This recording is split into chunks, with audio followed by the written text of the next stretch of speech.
თბილისი უკვე მე-6-ად საერთაშორისო საბალეტო რიტმში მოიქცა. ტრადიციად დამკვიდრებული ბალეტის ფესტივალი დედაქალაქში წელსაც სრული ანშლაგით გაიმართა. ოპერის თეატრის სცენაზე როგორც კლასიკური, ასევე თანამედროვე ნაწარმოებები დაიდგა. ჟიზელი, ბაიადერა, თანამედროვე ქორეოგრაფიის საღამო და ერთმოქმედებიანი ნეოკლასიკური ბალეტები. ასე გამოიყურებოდა რეპერტუარი, რომელმაც 7 დღის განმავლობაში ქართველი და უცხოელი მაყურებელი გააერთიანა.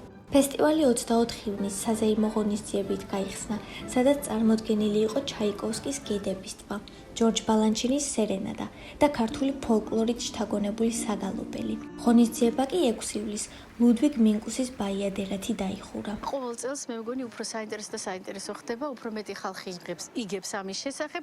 ძალიან ბევრი უცხოელი ჩამოვიდა სპეციალურად ამ ფესტივალისთვის, რომ დაესწროს სპექტაკლებს, იმიტომ რომ ამ პერიოდში ჩვენ ვკრიბავთ დღევანდელ სოფლიო ვარსკვლავებს, ნამდვილად ჩვენი ვარსკვლავებიც მონაწილეობენ და ძალიან საინტერესო პროგრამა გამოგვივიდა.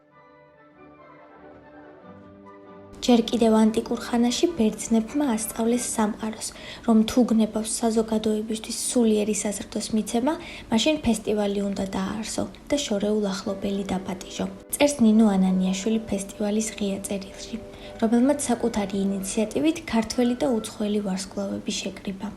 ღონისძიებაზე თბილისის საბალეტო დასთან ერთად ცეკვავდნენ მოწვეული არტისტები. ქვეყანას ეწვია ქორეოგრაფი იორ მაილო, დანიის კამერული საბალეტო დასი და ნიდერლანდების ეროვნული ბალეტის წამყვანი სოლისტები, მათ შორის გიორგი ფოცხიშვილი, ოლგა სმირნოვა და იაკობ ტისი.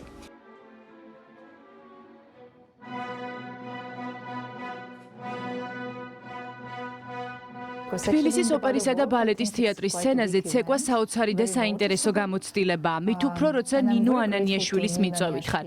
ვასრულებ ჩემს საყვარელ როლს, ეს გახლავთ ჟიზელი. ქართველი მაყურებელი ძალიან თბილი და მადლიერია. ფესტივალი კი შესაძლებლობას გვაძლევს შევხვდეთ კოლეგებს მთელი მსოფლიოდან. გავცვალოთ გამოცდილება და შთაგონება მივიღოთ ერთმანეთისგან. თბილისი მართლაც ჯადოსნური ქალაქია ბალეტისთვის. ბალეტის ფესტივალი თბილისში პირველად 2017 წელს ჩატარდა, თუმცა COVID პანდემიის გამო პროექტს 3 წლით მოუწია გაჩერება. 2023 წელს ფესტივალი დაბრუნდა და დღეს იგი არა მხოლოდ ადგილობრივ, არამედ საერთაშორისო მნიშვნელობის მოვლენად იქცა. პროექტი აერთიანებს კულტურებს, გზას უხსნის ახალგაზრდა ტალანტებს და ამავდროულად ქართველ მაყურებელს სთავაზობს შესაძლებლობას, რომ მსოფლიო დონის ვარსკვლავებს შეხვდეს. თბილისი კი ნელ-ნელა ხდება ადგილი, რომელიც საკუთარი საბალეტო მემკვიდრეობით სრულიად დამსახურებულად ამაყობს.